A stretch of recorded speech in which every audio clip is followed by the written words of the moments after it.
大家做伙来博杯。台南市东区蓝天府今年再度甲议会合作办理义中杯幼童博杯比赛。该活动将伫咧4月2号这礼拜5登场，免费予厝内底有小朋友家长报名，而且博杯比赛不只是趣味，庙方还会提供奖金，鼓励予拔到上悬杯的小朋友平安熬读册。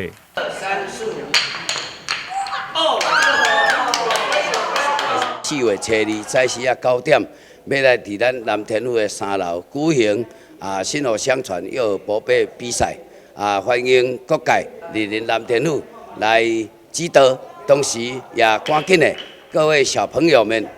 尽量踊跃来报名参加哦。这是真有意义的薪火相传博杯比赛，伫遮祝福各位小朋友福慧增长，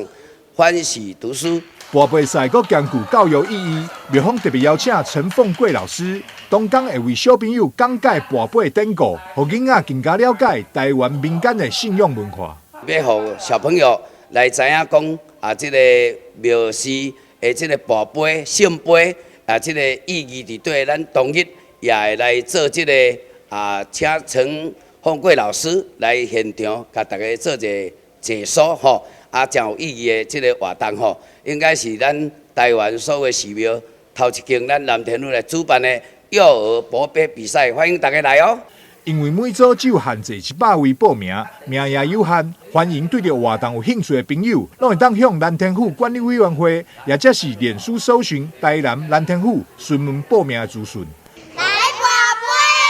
哦！台南新闻张硕伟采访报道。